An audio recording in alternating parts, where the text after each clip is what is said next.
Hello everyone, welcome back to TechTube. I hope you all are doing great.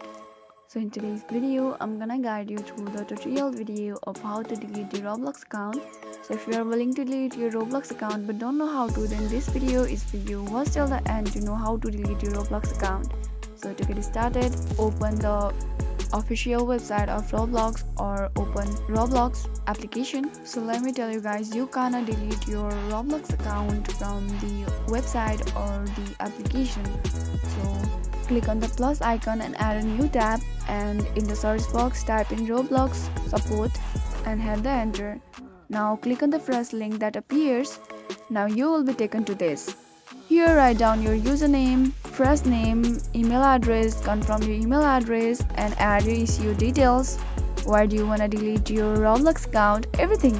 Fill up the application. Once you are done doing that, you can see the submit option. Click on the submit option in order to delete your account, and your Roblox account will be successfully deleted after a few days.